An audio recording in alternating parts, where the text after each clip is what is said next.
Hey, what's happening, everybody? I'm Larry Roberts, and this is another episode of the Readily Random Podcast. Hey, you could be larger than life, bigger than the world, living out the hopes and dreams of every... Hey, man, today I have Nick Kalikas in the house with me, and Nick and I met. How did we meet? I don't recall exactly, but the fact is, I have a passion for MMA. He has a passion for making MMA odds. He's an odds maker, so that's kind of a match made in heaven. Unless it's my bank account, then it might be a match made in, well, therapy. I don't know. We'll see. I've never been real good at picking my fights. So hopefully Nick can turn that around for me. Nick, thank you very much for joining me, and welcome to the show. Hey, pleasure. Thanks for having me on. Yeah, man. So tell me, what got you into, were you an odds maker before the MMA craze hit? And I say MMA craze hit, I've been there since day one. Excellent. We'll get into that. But what got you involved, man? And what got you into odds making? Actually, no, I was not an odds maker before the MMA craze kind of started booming. I was a martial artist, though. I was background in Tae Kwon Do and karate, and I was actually competing on the sport karate circuit at that time. And our team was doing pretty well in Ohio. That's where I'm based from. We were fairly recognizable and popular, especially on the tournament scene. So I was approached for doing a radio show way back when. And this was back probably around 2000, maybe 99, 2000. Yeah. Now, of course, the internet was, there wasn't a lot of podcasts, wasn't a lot of shows out there at all. But they were interested in kind of creating a martial arts type of show where we can interview sport karate guys, kickboxers, and that sort of thing. And then we expanded it to MMA as well.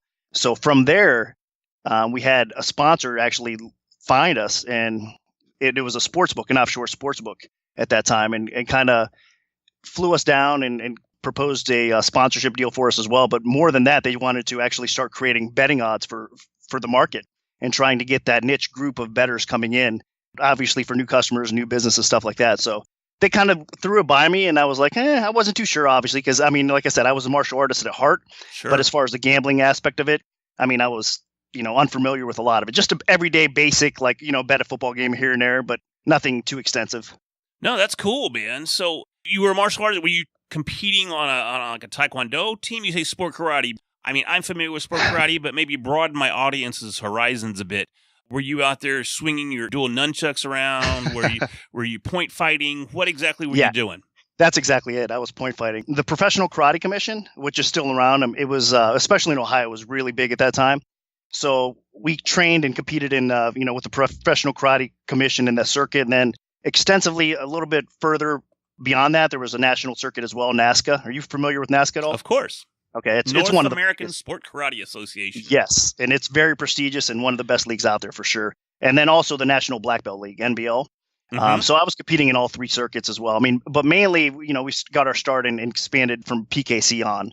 I was a member of the PKC United States karate team as well. So I was really, heavy into competing, and yeah, definitely. I had some decent success along the way as well. So that's kind of why I was approached by it, because we had a decent reputation in the state of Ohio. Our team was actually ranked in the top 25 of sport karate schools in the world at one point as well, which at that point it wasn't, and we didn't have a lot of schools from Ohio at that, on that level as well. So we were doing really well. So obviously now, years later, I'm not a martial artist in that aspect anymore. It's just basically, the betting aspect of things now. But that's where it all kind of came from. Well, I got to tell you, Nick, this is where we got kind of different. I didn't think we differed this soon right out of the gate.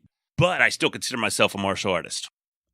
Right. I can understand that. But I just physically have not trained martial arts in probably 14 years. So that's why I'm saying, I am no longer. You're always, once you're a black belt, you know that as well. But I can't go out there and claim that, I'm anything close to what I was. So no, I got to tell you, I was just giving you a hard time, really, because it's funny because, when I competed back then, I got into kickboxing, and I was a full contact kickboxer back in the day.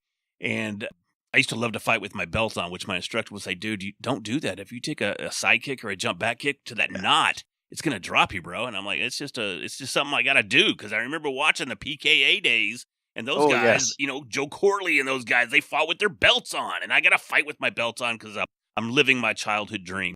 A while back, I pulled out that black belt and I tried to put it on, and well,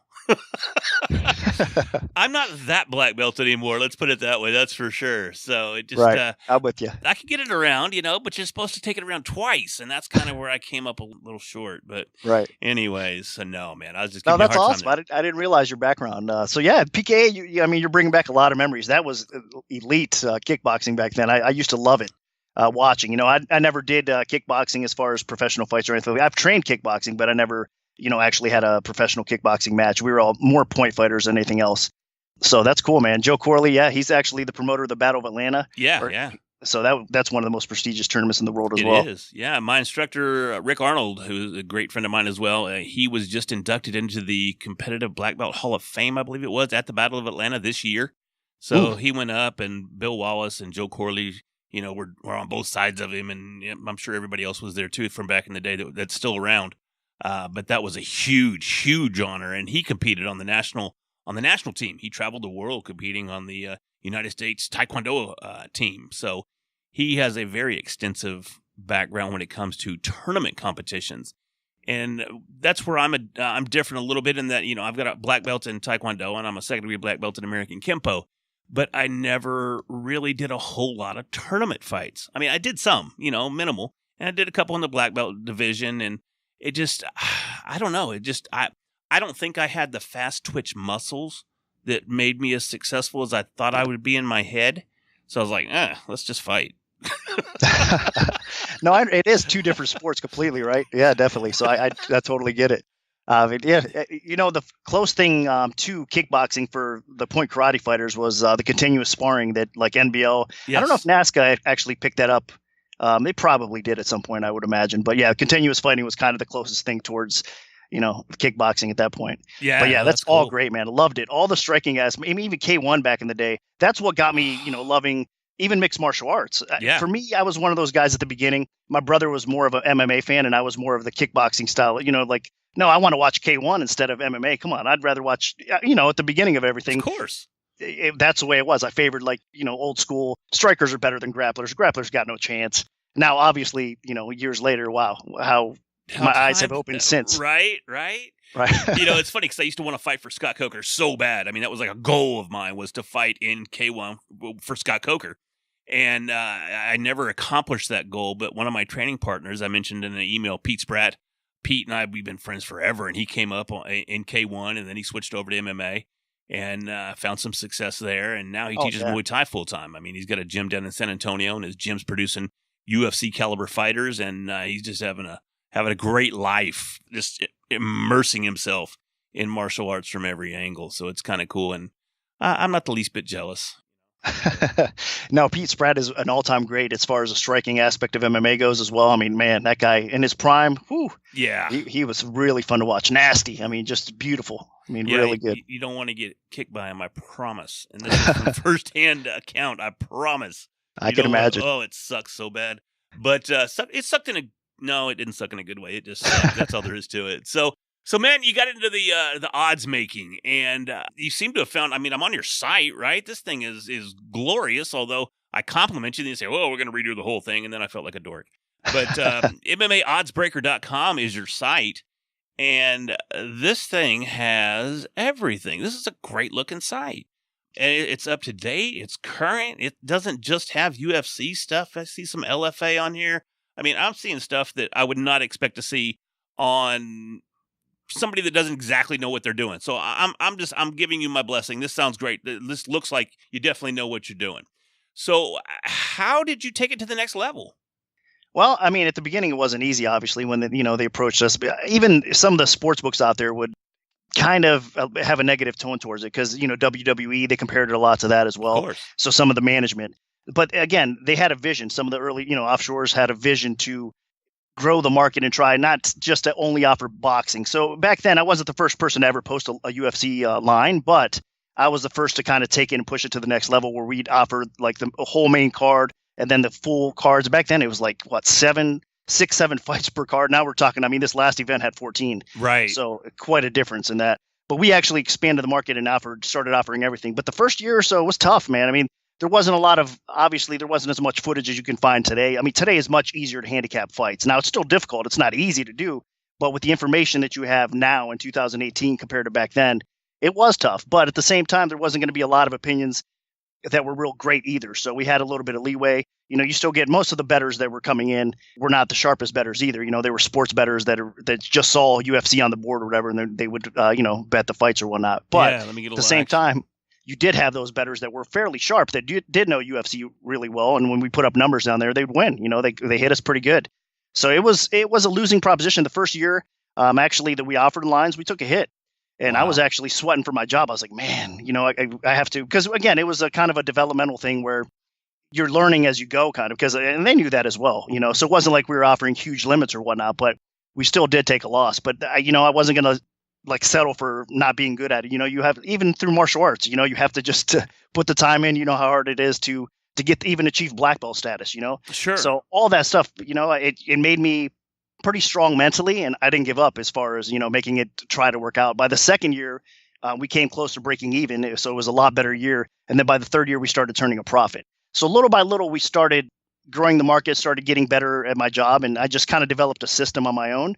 And then obviously through the years, modified as we go a little bit as well. And it's starting to definitely.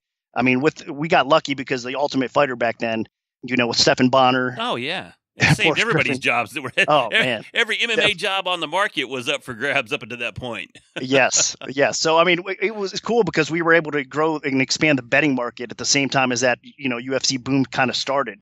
So before you know it, people were taking it serious, and the sportsbook started copying, more and more got on board with it as well. And then, it kind of snowballed from there on. Now, of course, I mean, it's still growing at this point as well. I mean, MMA, as far as the betting window goes, I mean, more and more fans are getting involved and getting into it as well. Now with the U.S. legalizing, this side of things as well, sure, it's only going to continue to get that much bigger as well. Can you just kind of give me a better understanding of what all they've legalized? Well, it's going to be outside of Las Vegas now. I mean, states are going to open up already there's been quite a few. I know New Jersey's now legal as far as sports betting is concerned. Right. West Virginia, I believe, is now taking action as well. Pennsylvania. So there's states that are opening up now, just sort of like Vegas as well. So you're going to be able to, based on your state's legislation, they're passing it. And, there's most of them are in line already trying to pass the legislation, but there's a handful that have already started taking wagers. So it's just basically going to be walking into a casino like Vegas and able to place bets. Before that, obviously, it was strictly Vegas. You had to fly in. You couldn't make a wager, I guess you would say, unless you were making it offshore, obviously in Vegas from like Ohio, for example, right? So you have to physically be there. Now Ohio's going to have, casinos here. Eventually we're going to have sports books and betting odds and stuff like that. So which is a must. I mean, it was kind of ignorant for them not to. There's so much action that's being bet offshore that, they're missing out here as well. So I think it was kind of a smart move. Now there's still going to be a lot of road bumps ahead, and they're going to have to figure out how to smooth things out. And I think eventually they need to get rid of like statewide borders. Like basically if you're in Ohio, you can still only wager in Ohio. I think that, so some of that stuff, like you can't bet in New York, for example. So if you had an Ohio account, you can't cross over. I think you need to have some crossover for the whole industry and the market to have this thing really be a success. But right now, so far, everybody's happy with what they've seen. And I think it's just, with DraftKings, with FanDuel, all that stuff recently, the last couple of years, got people involved in the fantasy, aspect of things as well. And now they're basically flipping a switch. And even those guys are offering real sports betting and sports odds as well. So it's kind of cool. I mean, the industry is definitely expanding rapidly here in the States, and there's a lot of opportunity for a lot of people. That's cool, man. That's cool. So if I'm just Mr. Podcaster and I wanted to start, getting in on some of this action, what are like some of the steps that you have to take to become an odds maker? To become an odds maker? It's kind of tough right now. If I want your job, what do I do to get your job? Well, here's the thing. There's a lot of books that just like to copy. And the problem is, they're not all paying you. So a lot of these books are out there using my numbers, and, they're just basically copy and paste. There's a service called Don Best. I don't know if you're familiar with it. Don Best Sports. Basically, it's a service where all the top sports books are listed. A lot of offshores, there's Vegas books listed as well, some Euros. And you can see what numbers and what odds are being placed, even on football, whatever sports, major sport, basketball, even NASCAR racing, whatever. The odds are available on Don Best. So some of the places I supply offer odds, and they go up on the Don Best screen, and then the whole world can follow. So it's kind of tough right now because what they're used to just copy pasting and just following what. If there's a reputable book that throws up the numbers, then the industry is just going to follow suit. It happens in football as well. There's only a handful of places that are actually originating NFL lines, and then the whole market follows. Right. So it's kind of tough, honestly, right now to step in. There's people that do have odds makers, MMA odds makers working for them, but there's few of us. There's only a few of us, honestly, because the whole market just likes to copy.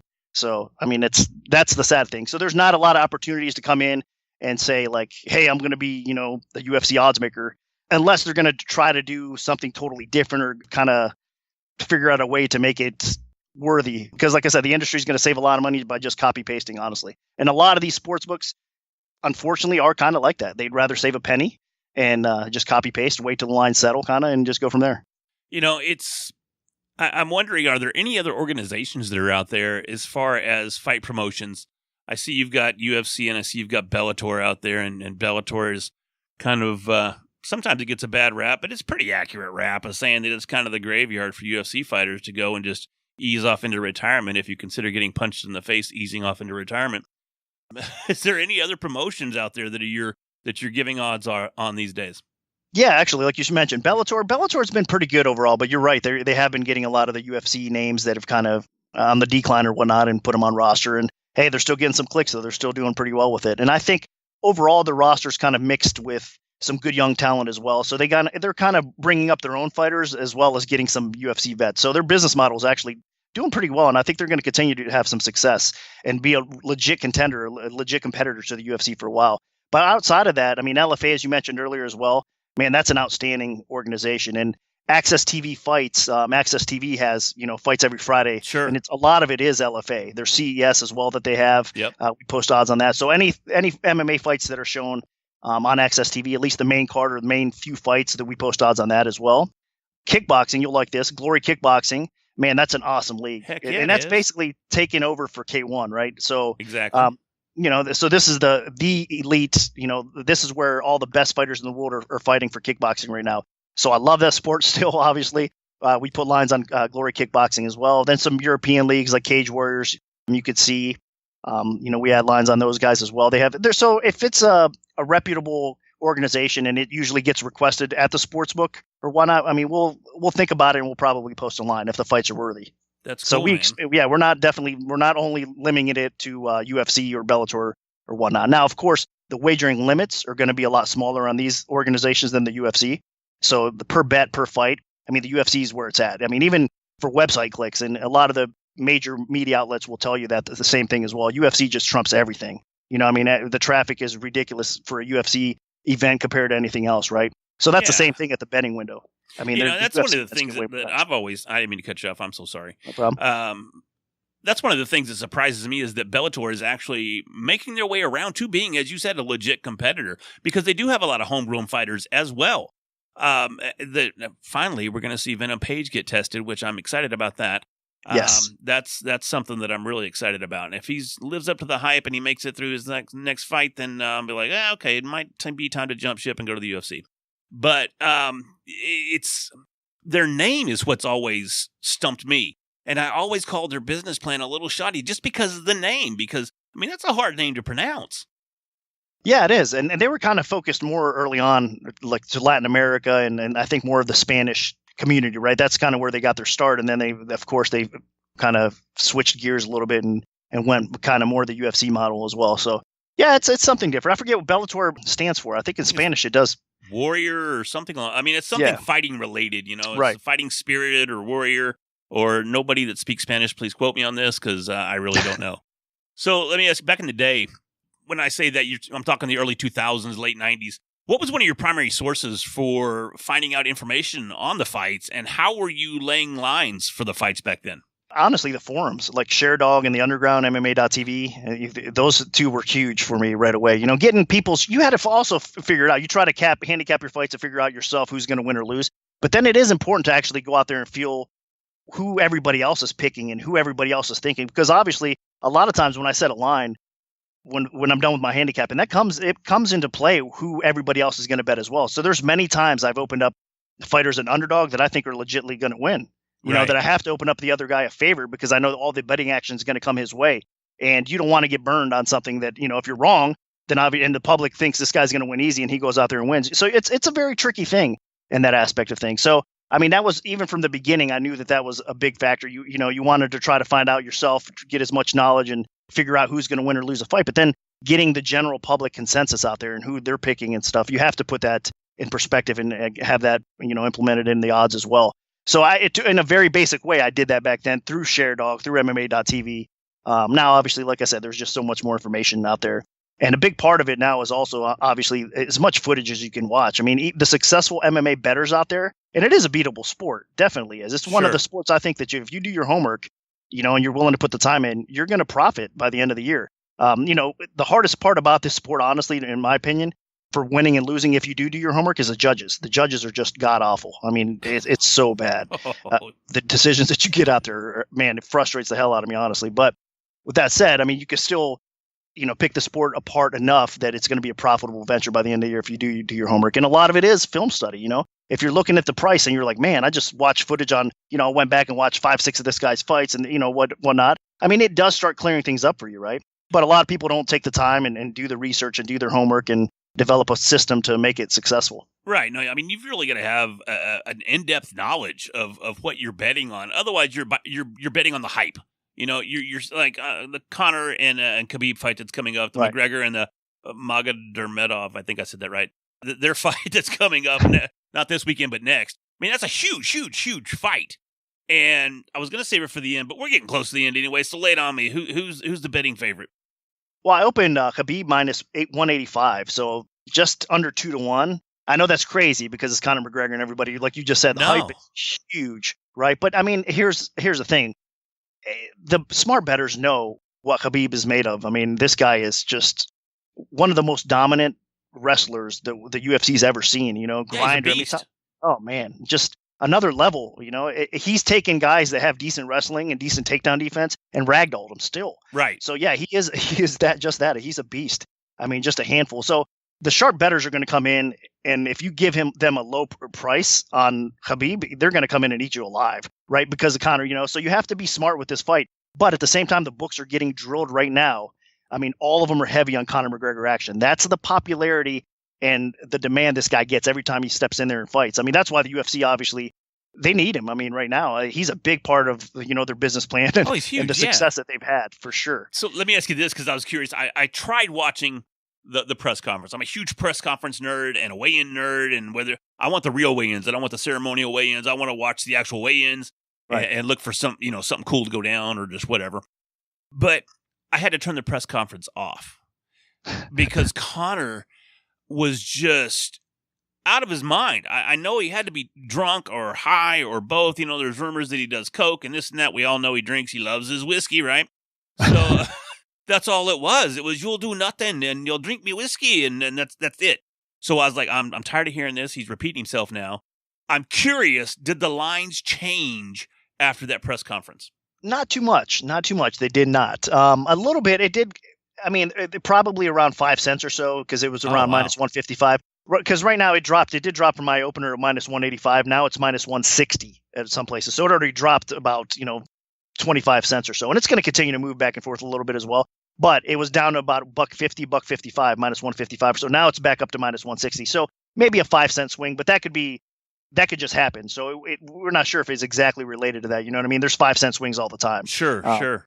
So, yeah, I don't think that the press conference had a big impact yet. But in the back of their minds, people by fight week and by fight day, there's definitely a lot of people that are going to tune in. They're going to go back and even rewatch that stuff. I mean, every little thing that you can get that you think will help you have an edge, bettors will go there and try to take advantage of that, and try to figure that stuff out. So they'll watch that and, maybe it'll shift the lines a little bit as well.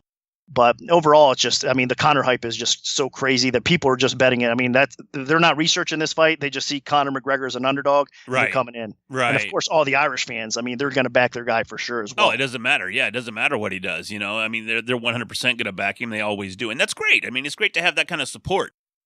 I've seen some things. You mentioned the forum, the, mixedmartialarts.tv or MMA.tv back in the day. It's mixedmartialarts.com now. I was like one of the first 300 ever on the site. Wow. And my name's been around ever since. If you look at my username on there right now, it's joined as of 2000, which when the 2000 gig came over, everybody that had a legacy account, that's when your join date was locked in, was at 2000. But I mean, I've been on there since I'll say 97, maybe even 96. Man, you're an OG. Oh, big True time. OG. That's awesome. True. I mean, the UFC started in 93, and I swear, it's a true story. I remember, I can see it in my head right now watching the very first. Now, I don't remember them all as clearly as that, but I remember that day because I'm like, this is garbage. Seeing this little guy in a gi come out and ragdoll everybody, and you got some idiot with one boxing glove on. I'm like, what kind of crap is that? So, I wasn't buying into the Brazilian Jiu-Jitsu hype, And I'd seen the ad in Black Belt Magazine. I'm like, man, I wouldn't mind trying that. That'd be kind of fun, but I'm glad I didn't. And not that I would have ever made it, but who knows? But yeah, it's just, I really am 100% OG watching the Pancrase days. I don't even know if you know what Pancrase is, but Pancrase. Yep. And, I've had the pleasure, Guy Mesger ref most of my fights, if not all of my, no, he didn't do all, but he did the vast majority of my kickboxing matches. He was the ref, and I've fought his guys in the ring before with him as the corner, and I'm like, oh my God, I'm fighting against Guy Mesger's guy. This is going to suck. And it did. But, yeah, I feel you, man. That's awesome. Yeah, I said, I had no idea that you were that in tune to the sport and that you were actually out there. That's awesome. Life is, and my wife, this is another true story. This is how MMA has ran my life for 25 years. The first time I ever went to my girlfriend / now wife's house of 17 years, I said, hold on, because she lived on the other side of town, and we live in Dallas, Fort Worth. So she lived in Fort Worth. I lived in Dallas. And I'm like, let's run back to my apartment, grab some stuff. Blah, blah, blah, blah, we'll go back to your house. What I grabbed were UFC tapes. Oh, you're kidding me. I swear to God. I said, this is what life is to me. And I took it over. This is why I drive. Because I used to drive back home, which was a good hour and 15 minutes back home to train at my home gym because I moved to Dallas. So I was like, this is why I go back and forth. This is why I do what I do. This is why I love it. This is awesome. And she was like, oh my God, why am I seeing you? Right? She's got to be, is everything okay with this guy? Like mentally, man, what's he's crazy? This thing is, brutal, violent. A lot of people, wow. That's the case, right? So many people thought that it was insane. And yeah, human cockfighting. Exactly. Thank you, Senator McCain. Rest in peace. But that was a horrible thing for him to say at the time because it just destroyed the sport. I mean, I was there live at the Frank Shamrock Tito Ortiz game-changing fight. I mean, the whole MMA world changed. And this was either 22 or 24. I can't remember which one it was. But that's how far back it goes. UFC 22 or UFC 24. Because I went to both. And the arena / auditorium-ish place that it was in Lake Charles, Louisiana, which is just a little bayou town. And there was nobody there. There was 500 people in this maybe 2,000 capacity facility. And I've got pictures where I walked with Frank Shamrock from the octagon back to his dressing room and hung out. No one checked for credentials. No one said, who are you? Nobody said anything. It was just, oh, good job, Frank. And, I was all just partying with him like I was part of the team. That's how it's changed. Crazy. Yeah, there was no way, obviously, that would happen these days. But, man, that's awesome. Again, those are the perks of being a true fan back in the day. That's awesome. Oh, yeah, it was great, man. I had so much fun back then. But yeah, times have changed dramatically. I think I went to UFC 203, which was here in Dallas. I think it was the first Dallas show.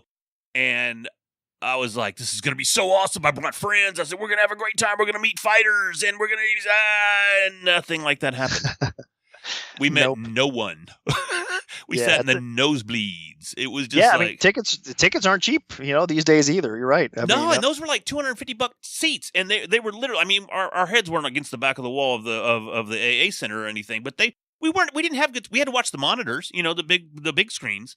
Yeah, because we saw two ants down there fighting. It was just the biggest letdown. I was so disappointed, and I just knew from then on that I'm going to watch them at home. So. Yeah, no doubt. You know what? Honestly, it is overrated a little bit, right? The live experience, I know the UFC does their part and they sell it well. Sure. But it is a little bit overrated. I mean, I like, watching it on our, these days, all of us have big flat screen TVs or whatnot. I mean, I think it is better, honestly. And I'll tell you, this is how nerdy I get. I have recently, and I have Fight Pass, which is a UFC, it's their paid monthly subscription fee, where you get to see all the fights, right? And I've got to where I love watching my Fight Pass fights because you hear more. Because my wife's watching TV and we're in the same room, right? And she's watching the TV and I'm watching the Fight Pass fights on my computer. And with my headphones on, oh my God, it's like you're right. It's like you're in the octagon, dude. So I stopped pay-per-viewing it on my TV, and I nerd out by pay-per-viewing it on my computer, and I just sit there like just a little schoolboy, just laughing and having a great time because I feel everything. And of course, my wife knows when something cool happens because I still jump out of my chair, oh my God, or something like that. It's just look, I get so passionate about it. This has turned into a podcast about me.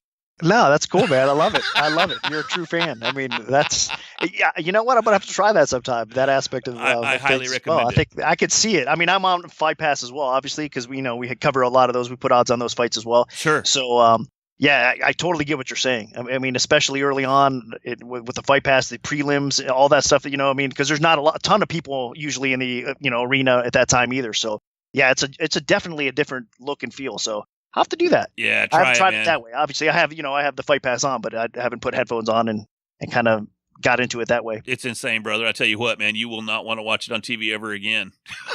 That's cool, yeah. Some friends will be like, "Hey, we're having a UFC party." Nah, y'all do that. I'm good over here. Well, for me now these days it changes a little bit as well because now I'm also helping out with live because they're offering live betting on some for some of these sports books as well. Okay. BetDSI.eu is one of them that's going to be offering steady live UFC betting. So it's starting that aspect of things is just starting to become a little bit more popular now. The live in-game betting for football, for baseball, it's really been picking up the last few years. So that's where it's at. A lot of these sports books are starting to market that way. Like, all right, look, check us out. We have all these games that you could bet live during the game. Right. So for UFC, we're actually doing that as well. There's only a handful of books that are offering it right now. But before you know it, I mean, probably in next year, by the end, 2 years or something, there's going to be a ton that offer live betting for UFC as well. Help me conceptualize that. How would that even work? Because you see a fight, round one, so-and-so gets, the snot knocked out of him. And so now suddenly the lines are going to shift dramatically, or they're going to increase dramatically in the opposite direction. So how do you go, okay, well, we see this cat's probably going to win the fight without some kind of miracle submission? How do you take a bet on that? Well, the good thing is, I mean, as you know, there's a fight is never over. I mean, we've seen guys that have been getting their butts kicked for 2.5 rounds and then he lands one strike in, round 3 and ends up winning the fight. Sure. Like one clean strike or something. I mean, it happens, or a submission will happen out of nowhere, as you know, as well. So the fight's never exactly over. But yes, you're right. When somebody's dominating a fight, going into round 3 or whatnot, obviously the line's going to be sky high to the point where, you're either going to bet the dog. You kind of have to force where you want the action at times. You know what I mean? So they're going to take a stab at the dog or you try to keep people off them. But some of these guys won't care how high the price is at that certain time. They'll still come in at you. So in the live betting aspect of things, the players definitely have a better edge than obviously pre-match, because you get to see how the fight's playing out or whatnot. So it's not easy for the books to kind of book that action. So that's why a lot of them are kind of skeptical about offering it for right now.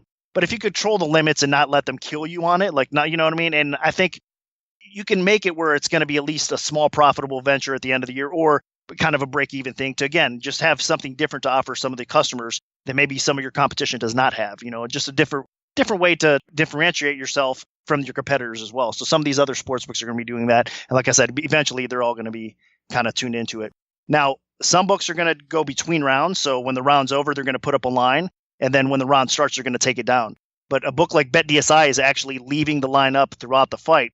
So there's going to be big shifts, throughout the entire fight. Now, if something's going on and a guy's on the ground and he's weak in the submission aspect of things and he's fighting a submission fighter, then the line's going to be suspended and it'll be pulled off of the screen and you won't be able to bet it, obviously, until that guy gets out of trouble. Then it appears back up or, it depends on what's going on in the fight at that time as well.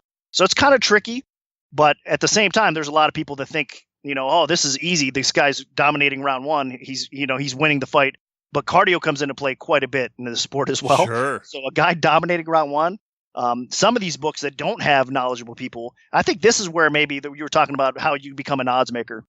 This might be an area that people can eventually pick up and maybe possibly do some work for some sports books, is helping them out in the live betting part of things. Because, you have basic employees sometimes running the stuff where they don't know these fighters well. So they'll go out there and throw a line out, and because a guy's dominating, and then you're thinking to yourself as a person that knows the sport well, or as a guy that knows how to bet the sport, would look at it and say, wow, okay, they have this line sky high, but this guy fades after the first round. Now there's some value on the underdog in round 2 or round 3, and the price is ridiculous. You hop in on the underdog, and before you know it, the sportsbook's kind of scratching their head after round 2 and thinking, oh man, this is an even fight now. What happened? because the guys, you have to know what's going on. Right. Or you get burned on that stuff. And a lot of blind stuff like that's going on for sure. Again, not to the point where it's too crazy yet because there's only a handful of books doing it, but those handful of books are just basically people that are regular sports line movers, you know what I mean? Not exactly specializing in MMA for the most part. Now, is your you specialize in MMA, but is that the only thing you participate in? Is that the only thing you Yes, I mean, I'm starting to expand a little bit beyond that, but I mean, that is definitely the main aspect of my job as well, is the UFC and MMA betting, and of course the kickboxing as well. Even boxing, I'm more of a casual boxing fan, I mean, so I'll watch some of the bigger boxing, but I'm not like, the boxing odds maker compared to like I am the MMA or UFC. So yeah, that's where I make the odds. Now, we originate crazy props for these books as well sometimes. And, like the Conor McGregor press conference that you actually brought up, we have a article up on our site that one of the sports books actually put up betting props for him for the press conference. And I'll read you a couple of these real quick. Okay. All right. Will they have to be separated? Where Conor and Khabib have to be separated? Will Conor McGregor, some corny stuff like, will Conor McGregor be chewing gum? Will he take a sip of his vodka or his whiskey, I should say, proper whiskey or proper 12 whiskey? Yeah. We had that on there as well. Total curse words said by Conor McGregor. Dude, he broke that. The over-under was like 10. Oh. Should have known better. That was a terrible line set there because he broke that in like the first 5 minutes of the press conference. I don't even think it took that long, man. I was like, oh crazy. My God. Yeah, but again, going through some of the other press conferences and stuff that it was around, ballpark, give or take, a little bit. But of course, we should have factored that in. But again, these betting props were all put in for like minimal. They were just for fun, for people Sure. so you can't get down a couple $100 on these props. There's like $25-$50 or whatever per bet that people go out there and have fun and bet them. But again, for the sports book itself, it's marketing. I mean, there's people like CBS Sports picked up one of the books because they offer these props, So they put an article out saying, hey, look, this book's offering crazy props on this fight, and the book's getting attention. So it's a marketing tool as well. That's what a lot of these numbers are made for. You really got to know the game, don't you? I mean, all aspects of it. Yeah, no doubt. I mean, the more you know, obviously, the better off you're going to be. But again, it's getting to the point where a lot of these, bettors out there, a lot of these fans are learning, they're studying a little bit. So they're definitely getting better. But there's still so many dummies out there that are coming in and they're betting the sport and they're just losing. And they're basically betting on hype. So you have guys that are just going to bet Conor McGregor for his names, like we said, right. Just put money on him. And there's a lot of that, or a lot of crossover bettors that bet football, and some of these guys are fiends, man. They look for anything to bet. So when, maybe a game's done and they're looking at the board, they're like, hey, there's some UFC. I'm going to bet this fight and watch it real quick. Wow. I know it's crazy to say, but that's the reality of it as well, right? No, I have no doubt. I have no doubt. Well, I'll tell you, man, I got Khabib. I'm not going to change. Khabib all the way.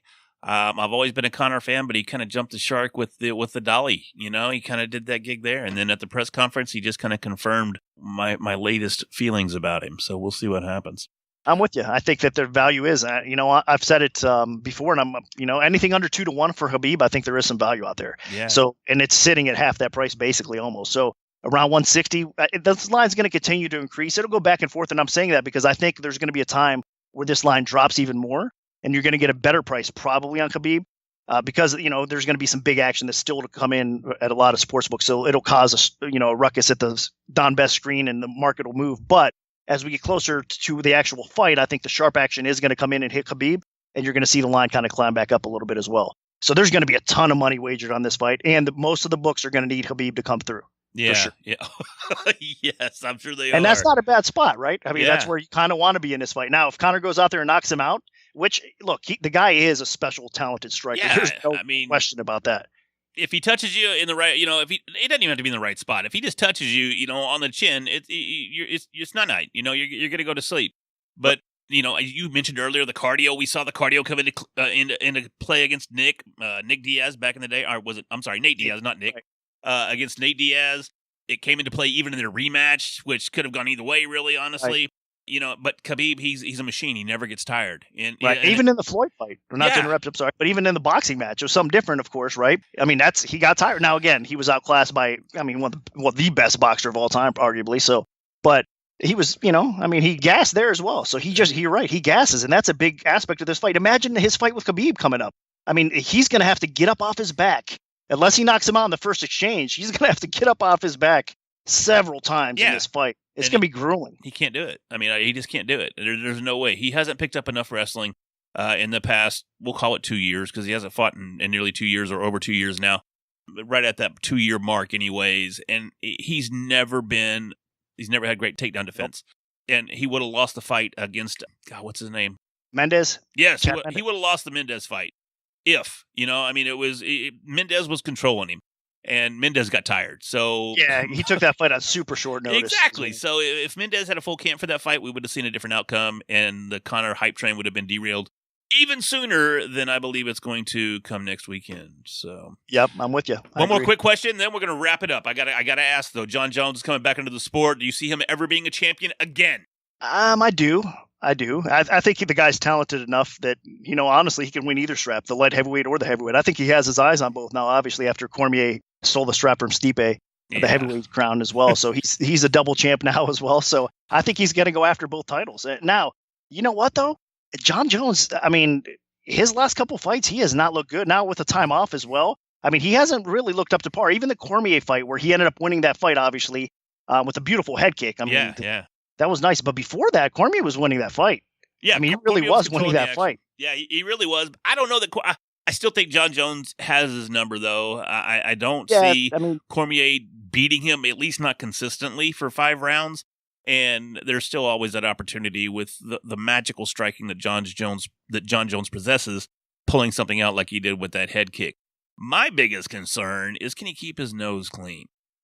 Yeah, it's a shame, man. He's just imagine where he'd be right now. Dude, he'd be on top of the world. He would be in Conor McGregor's seat. He'd be driving things. He would be the face of the UFC. And it's just, I always hate seeing talent like that because it's a rare talent.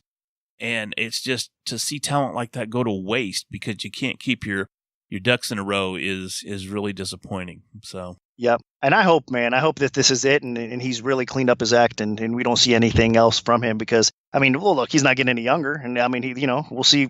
To me, he's looked like a worse fight. Even the OSP fight, he just hasn't looked like the Jon Jones that we were used to seeing before these last couple fights. So I'm worried that he's already starting to hit that decline and maybe we won't see the best of Jon Jones again. And if we don't, maybe he won't get that strap, but he's still good enough. Even at 75% Jon Jones. Yeah. He could still be light heavyweight champion. Now, again, Cormier might test him a little bit more, but you're right. Stylistically, he just seems to have his number. That's the only person Cormier has lost to. Right. So, they could go out there and fight again and he'd probably lose it to him again. So, it's just unfortunately for Cormier, but outside of that, I don't know. He just hasn't looked that good. So I'm curious to see how he's going to look when he does come back and who they're going to give him. And there's all sorts of speculation. He might go up to heavyweight right away. I've heard maybe even Stipe. Of course, people are saying Gustafson's going to come in. He's going to fight Gustafson next. So we'll see. Yeah, the Gustafson is the one that intrigues me the most, just because it was such a close fight the first time. I think it'll be a great foray right back into the mix of things. I'd hate to see him fight Stipe, though. I don't know. Yeah, Stipe's got some mad skills and just toughness for days. But yeah, he does, man. I know. Yeah, we could sit here and do this all night, man. I've kept you too long as it is. So, Nick, let's wrap this thing up, man. If you would, tell everybody where they can find you. Give me your website once again, all your contact information that you want them to have, and then we'll wrap this thing up.